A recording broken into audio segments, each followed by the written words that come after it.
Welcome to the Cold Case Christianity broadcast, the only Christian case-making program hosted by a cold case homicide detective. J. Warner Wallace has been investigating cold case murders in Los Angeles County for over a decade.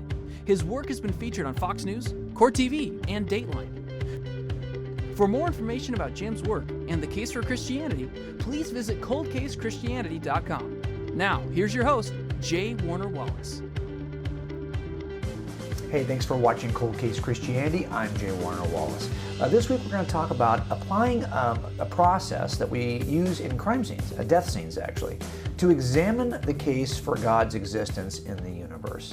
And it's something that I've written about recently in a book that's being published on August 1st. So by the time you're watching this and watch this in the future, hopefully this resource will be available to you. It's a book I wrote called God's Crime Scene.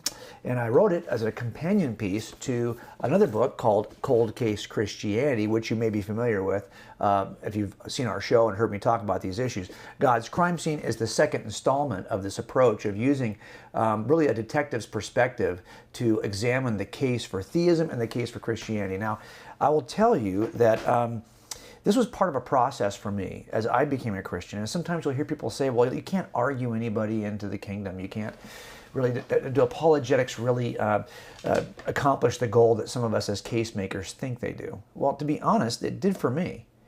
I was somebody who very much was skeptical and hesitant about the claims of Christianity and about the Christians who tried to offer those claims, because to be honest with you, whenever I would talk to my friends who were Christians, they didn't really have much of a defense to offer for why they believed this was true. And that became a roadblock for me. It became a barrier that kept me from hearing the gospel at all. And so I really had to start a process of examining whether or not these claims could in any way be reasonable or even the most reasonable inference from evidence. And how it started for me was with the material that's in Cold Case Christianity. And this material basically covers my journey through the Gospels to see if they were really could measure up as reliable eyewitness accounts. I've talked about that a lot, written about that a lot at our website, coldcasechristianity.com. Now, I will tell you that this process led me to a place where I was committed and convinced that the Gospels were, in every way you could possibly test them for eyewitness reliability, they appeared to measure up. The only problem, of course, is they contained the supernatural occurrences of the miracles worked by Jesus, and then, of course, the resurrection itself. And I was somebody, as a resolute philosophical naturalist and an atheist, I just could not accept any miraculous events as they were described in the Gospels.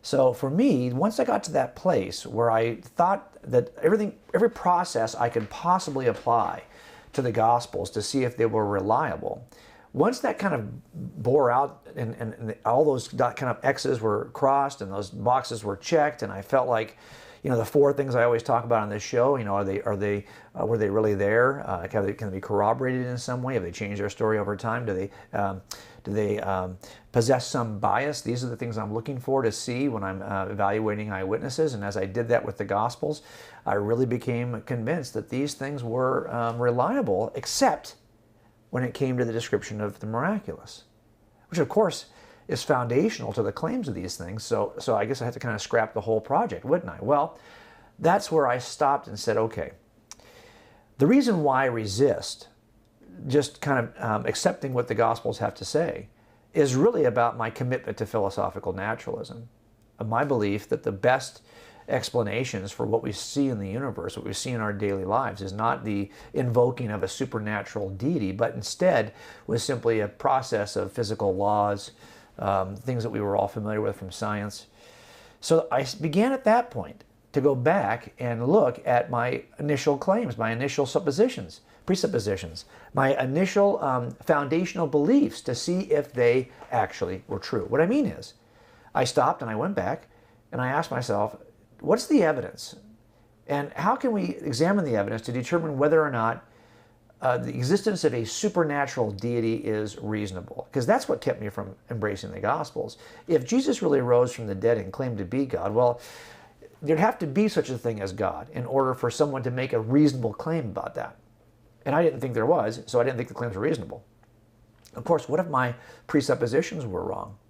So it wasn't an examination of whether or not God existed and then an examination of which religious worldview best described that God that got me where I am today. In fact, it was just the opposite. It was that I became convinced in the reliability of the gospel accounts, short of this issue of the miraculous, and that caused me to go back and do another investigation of the universe to see if I had any good reason to believe a supernatural deity could exist. So I wrote the books basically in the same order of my own personal investigation. I started off with the Gospels, and then I ended up looking at the universe. And that's basically the process that I went through. And now these two books are really written and designed to be the exact same size, and they're kind of companion pieces. I hope they'll walk you through that same journey. Now, I'll tell you, back when I did this first investigation, it was about 1996 or 7. And at that time, the internet was certainly in existence, but it was just relatively new in terms of how it was being used. And there were a number of resources available to study, even in this early stage of the internet. And I actually took advantage of those. Now, I didn't at the time even own a computer. I owned a computer in college. One of the very first Macs ever made, I purchased a Mac, and I had that through college, but I didn't possess a computer at this point in the new internet age. I had been a few years since I'd had such a thing. I really didn't have a need for it. So every morning, I was on a surveillance team at my police department, and I would go to work and I'd ask my sergeant, "Hey, Sarge, if I was willing to, pay for the ink and paper, can I surf the internet? I'll come in early every day. I'll come in an hour early. Can I surf the internet and print out some resources I'm interested in? I'll pay for the paper. I'll pay for the ink." He says, "Yeah, great. Knock yourself out. As long as you start your work on time and do all the things you're supposed to do." I said, "Fine." I came in every day early, an hour early, and I sifted through the internet to find tons of resources for and against that either supported my old atheist view or kind of opened my eyes to some new possibilities, certain ways to look at Genesis 1, all kinds of things I looked at in that first year. And I printed out all of it. I mean, we're talking tens of thousands of sheets of paper, 2 boxes of paper I brought in to print. And when I was done, I put all that material in binders. And in this very room, I purchased a tall bookshelf, and I had just a bookshelf of nothing but black binders labeled based on the different areas of science and philosophy that I was examining to make a case for what I believed, or what I was trying to discover, what I should believe about the existence of a supernatural being. A lot of that is chronicled here in this book, God's Crime Scene. And what I try to do is take a very unusual approach that I hope will help you as you start to think about how to make a case for yourself and how to make a case to others about the existence of God. Now, we're going to take a short break, and when we come back, we'll take a look at this, I think, unusual technique I present in God's Crime Scene, taken really from my own investigative experience working death scenes. There's a process you can actually apply from the investigation of death scenes that I think will aid us in determining whether or not God exists. And we'll do that right after the break. In addition to Jim's daily blog and weekly podcasts and videos, Jim continues to write books designed to help you become a better Christian casemaker. At coldcasechristianity.com, you'll find a link to Cold Case Christianity, a homicide detective investigates the claims of the Gospels, and Alive, a cold case approach to the resurrection. These resources will help you defend what you believe and share it with others. Okay, so here's the approach I tried to take, and I think it'll help you as you kind of think clearly about whether or not God exists. If you take the same approach I take at death scenes. Remember that officers get detailed out to death scenes all the time. And when we go, patrol officers are often called out to what's called a DBR, dead body report. Not very glamorous, but the idea here is that they have to go out and determine whether or not what is the cause of death, and should they call a detective out? And sometimes we get called out because they're just not quite sure. Is it a suicide or is it a homicide? That's usually the case where they're trying to figure out, if you've got a natural death, you usually know it's natural. Let's say you walked into a room and you have a victim who's got a gunshot injury. There's a pistol in the room and you're kind of wondering, is this a suicide or a homicide? Especially if you get there and the pistol is 20 feet away from the victim. And you're thinking, how could that, and maybe the headshot is a weird position, or the body shot, something about it is unusually placed. And you're thinking, I don't know how anybody would even do it this way. If it's a suicide, I better call a detective. Well, we get there, and we have a process we put in place. And I think it'll help you examine whether or not God exists in the universe. Here's the process we use. I call it a little game. I call inside or outside the room. And here's how it goes. You walk in the room and you ask yourself a simple question. Can I account for, can I explain all the evidence that's in this room by staying in the room? If I can, there's a very good chance this is nothing more than a suicide or an accidental. Because there are 4 ways to die: natural, accidental, suicide, homicide. Natural, accidental, suicide, homicide. Only one am I interested in, homicide.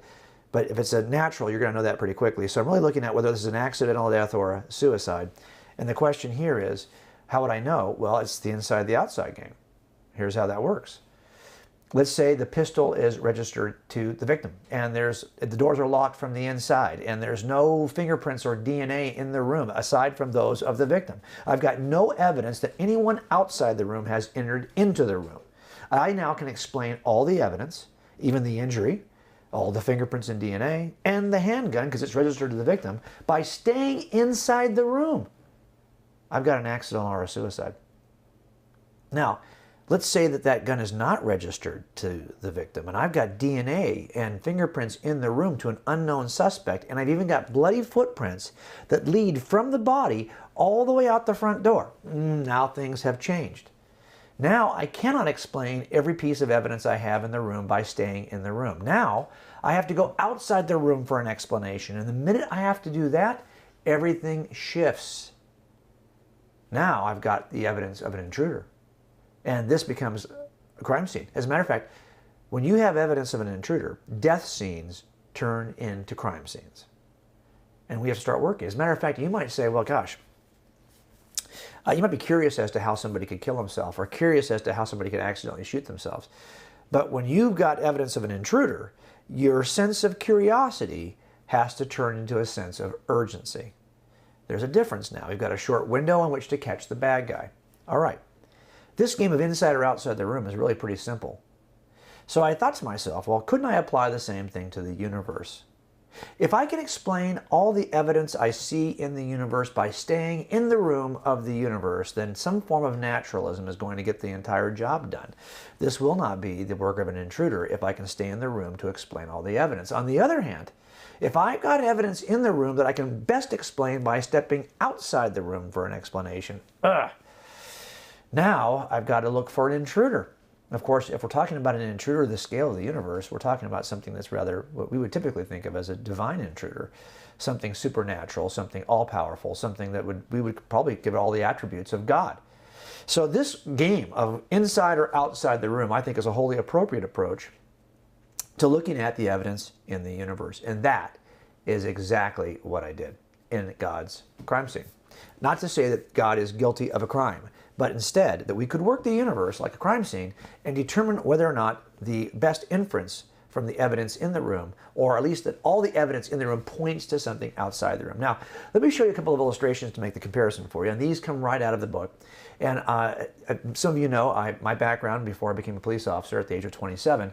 I was heavily involved in the arts, and as a matter of fact, my undergraduate degree is in design, my master's degree is in architecture at UCLA. I used to call that architorture because I felt like it was tough. I mean, it was not something I was good at it, but I didn't feel like I fit necessarily. So I ended up over here in law enforcement. Great. Well, turns out that all those years later, I can now use some of the skill set that I developed as a designer and an artist to illustrate my own books. So let me show you a couple of illustrations right out of God's crime scene, and we'll take a look and see how this comparison might work. Here, for example, is the first one. Here's the illustration of a homicide scene that I describe in the opening chapters of God's crime scene, where someone named Richard was dead. And I talk about whether or not we actually investigated the case. How did we determine whether or not this was a homicide? And I use that same process. Here you can see that there are 4 pieces of evidence that had to be explained. Well, it turns out there were fingerprints in that house that belonged to somebody else, and DNA in that house that belonged to somebody else, and the gun in that house belonged to somebody other than the victim, and there was even mud in this case that matched the mud outside and that actually tracked all the way back to the curb where we could see someone's car had pulled away from the curb. So here we've got 4 pieces of evidence in the room that are best explained by having to step out of the room, because I can't get all these things by staying in the room. Now I want to turn a corner here, and I'll show you a second illustration that I drew for God's crime scene that then applies the same process to the universe itself. Here it is. Now, this diagram shows you clearly that there are 8 pieces of evidence we could have looked at. I could have done more, but I picked these 8 pieces of evidence. The universe, the origin of the universe, the fine-tuning of the universe, the origin of life in the universe, the fact that biological organisms display attributes of design, the fact that we have consciousness and we exist as conscious beings, our free agency as humans, the transcendent objective moral truths that we embrace, and evil and injustice. These are things that persist in the universe, even though we would sometimes even argue that this is evidence against God. Well, these are 8 pieces of evidence in the universe that I think have to be explained in one of 2 ways. 1, we can stay inside the natural realm, or 2, we can step outside the room of the natural realm to explain them. And there you have it, a simple analogy, a simple investigative process that we can employ to see which inference is most reasonable. Can we stay in the room of the natural universe given all the space, time, and matter of the universe, the physical laws of physics and chemistry that govern such things? Are those laws and those properties and those materials sufficient to get everything we see today? Or do we have to step outside what we would clearly call nature, space, time, and matter, and those physical laws, to get some of this evidence, or maybe all of this evidence, and is a better explanation outside the room? That's what I try to do in God's Crime Scene. I think it's a worthy endeavor for all of us to begin to ask ourselves this question. Remember, it's sometimes said to us that we as theists have the burden of proof. After all, we're proposing that there is a being that we cannot see that does or did something that we attribute to this being. If it's something we cannot look at and repeat and ask right in front of us today, well, why should we believe it? Isn't that burden of proof on the person who proposes such a being? Well, it turns out that if we're going to look at these 8 pieces of evidence, everyone, regardless of worldview, has the burden of explaining how these 8 pieces of evidence exist in the room. If you're going to argue there's no murderer at this scene, as I tried to do in my naive first case working as a homicide, that I thought it was probably a suicide, and I have to be able to argue why I think it's a suicide. Because believe me, the senior investigator, he's not going to feel like the only burden's on him. Even though he argued for a suspect who could not be seen in front of us right now. We had no idea who that suspect was. No one to talk to at the point to even argue, to describe what the suspect might be like. Yet, the burden is not just on the senior investigator who's arguing for a murderer, the burden is also on me who's arguing that it's a suicide. So I don't care who you are looking at these 8 pieces of evidence in the room, we all have a burden to explain these evidences most reasonably. Take a quick break. When we come back, I'll show you what I try to do in God's Crime Scene to address both our burden and the burden of others who try to explain these 8 pieces of evidence by staying inside the room. Need a speaker for your next conference, retreat, training seminar, or church service? Jim travels around the country, making the case for the existence of God, the deity of Jesus, and the reliability of the Bible. He'd love to partner with you to create a powerful, transformational training experience. Just visit the Cold Case Christianity website and click the Book Me tab. You'll find everything you need to know there, including a list of Jim's speaking topics, promotional materials, Jim's speaking calendar, and a link to connect with our team so we can book your event. Okay, so here's the challenge, I think, for all of us. The answer to the explanation for these 8 pieces of evidence I showed you in the last segment is either inside the room or outside the room. So the question only becomes, which is more reasonable inference? Now, I'm not going to be able to walk through all 8 of these. As a matter of fact, it took me about, I would say, about 9 or 10 months to write God's Crime Scene after reading 120 to 130 books, right in that range. I've forgotten how many they were. I actually took a photograph and put it on Instagram when I got all done with the entire stack of books. And then, of course, it took me 3 months to illustrate it. There are over 100 illustrations in this book. So it took a while for me to actually craft the book. So to think I could actually explain to you in the remaining 6 or 7 minutes, all this evidence would be crazy. But I will say a couple of things I think were interesting having looked at it. First of all, I did look at every explanation for every piece of evidence that's offered by people who want to stay inside the room of naturalism for an account. And that's, I think, a burden I wanted to be able to offer. And I do this in criminal trials too. You know, if you're going to present a case that the defendant is going to present some kind of a case, I actually want to make an affirmative case for why he's guilty and then knock down all the suggestions from the other side as to why he might be innocent.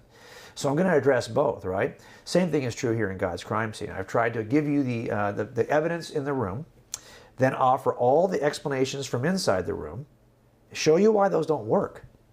And there are several for each piece. As a matter of fact, let me show you something that's kind of interesting about building circumstantial cases in court, and something that also happens when you're talking about this with naturalists who want to offer explanations by staying inside the room. Take a look at this diagram. Here, I've offered it for you. This is a diagram from the closing chapter of God's crime scene. Now, what I've got here is I've taken a look at all the 7 pieces of 7 of the 8. These are the inculpating pieces of evidence. The 8th piece of evidence is evil, which is an exculpating. We'll talk about that in a future episode. But the point is, these are 7 inculpating pieces of evidence that I think point to God as the most reasonable source outside the room of the natural universe. But I won't be able to get into all that with you on this episode. But take a look at the diagram. It shows on the one side here on the left the diversity of the kind of inferior, I think they are inferior, explanations from people who want to stay inside the room. Now, in other words, in my chapters of my book, you'll see that for each one of these, the origin of the universe, the fine-tuning of the universe, the origin of life, the appearance of design and biological structures, whatever it is, you'll see that I've covered the 3, 4, or 5 explanations that are offered by naturalists who try to stay inside the room. Now, I'll tell you something. Those explanations that they offer, okay, number one, if you look at the fine-tuning knob here, for example, the fine-tuning knob, just on the left diagram, just in the top, about 11 o'clock, you'll see that fine-tuning knob, that's the fine-tuning of the universe. There are 5 potential explanations offered by people who are trying to stay inside the room. You see, I've got all of them there kind of illustrated. But I will tell you that none of those agree with each other. And the experts in each field who offer an explanation to stay inside the room, they do not agree with each other. And not only that, the source for what would account for the fine-tuning is very different in each explanation. And not only that, all the other explanations for all the other pieces of evidence also have a variety of explanations that don't agree with each other. So in other words, we have to accept that there are a number of crazy coincidences that happen to occur with a variety of contradictory and explanations that don't agree with each other that explain the 8 pieces. Now go to the right side. There's one. It turns out there's one suspect who could get it all done. One suspect who could account for all 7 pieces of this evidence. Remember, whatever it is that you're offering explains the origin of the universe. It also has to explain transcendent objective moral truth claims. It also has to explain consciousness and free agency. It also has to explain the fine-tuning we see in biology and in the universe. And so again, there's one. And it turns out if you develop a suspect description of that one common causal explanation, it sounds just like God. An all-powerful, non-spatial, non-temporal, non-material, creative, fine-tuner, who is the standard for good that we refer to as objective moral truth, and is a mind, a creative mind, who creates in his own image with the kind of free agency we experience as conscious beings, and is the standard by which we would measure something we would call evil. Well, that sounds a lot like God, doesn't it? And that's why I think that in the end, when we compare explanations, it's either an amazing coincidence with a variety of unrelated causes that just happen to align like magic, or it's one common causal factor that explains the entire evidence set, which is more reasonable. And that's what I'm trying to demonstrate here in God's crime scene. So I hope that taking this approach, and again, remember, whenever you look at evidence in a room, the evidence is going to explain something. And it's going to offer an explanation of our suspect if you examine the evidence closely. Let me show you another diagram from the closing argument of God's crime scene here. And that is this one related to a suspect. You'll see that in the case I started with in the very beginning, there was a particular suspect in Richard's death who fit all the evidence. As a matter of fact, the evidence I found at the scene began to describe that suspect brilliantly. Well, something similar happens to the evidence we have in God's crime scene. And you'll see in this second diagram how the evidence at the scene gives us a certain snapshot, a certain suspect profile of who might be the first cause of all this evidence in the crime scene. And if you look at all the attributes that emerge from the description of evidence, you'll see that there's only one suspect that could ever hope to account for all of it. And that, of course, is this being that we refer to as God, who happens to possess all of the properties that we're looking for to account for those 8 pieces of evidence. Coincidence? Probably not. This is by far the most reasonable inference. And let me just sum it up this way. In the end, I'm going to make a case in God's crime scene without ever opening a page of Scripture. Now, at the very end, I'll show you how this does resonate with what our Scripture teaches about God. But we don't have to get here by starting in Scripture. And as an atheist, I needed to know, can I make a case for the biblical God without having to go into the Bible? If you could, my gosh, then the Bible is even that much more legitimate, right? So in the end, I hope that God's crime scene provides you with the tool to be able to identify the most reasonable first cause of the universe. It was, for me, when I got done with that process, I could then go back to the Gospels, and my hesitancy about anything miraculous, about anything supernatural, had been settled because of what my investigation showed me into the nature of the universe. Hope that helps you. And by the way, you can get a copy of God's Crime Scene online at Amazon, Barnes & Noble, Christian book distributors, and at our website, coldcasechristianity.com and godscrimescene.com. Both of those have links. And by the way, if you will email me after purchasing the book and send me a copy of the receipt, I will send you free follow-up materials. Just send the receipt to my email address you see there on the screen. All right? Hope that helps you to make a case for what you believe as a Christian, and I'll see you right here next week at Cold Case Christianity. Thanks for joining us at the Cold Case Christianity broadcast. If you're interested in more information about this week's topic, please visit coldcasechristianity.com. For a thorough investigation of the reliability of the New Testament Gospels in the case for Christianity, be sure to purchase Cold Case Christianity. A homicide detective investigates the claims of the Gospels. It's available wherever books are sold.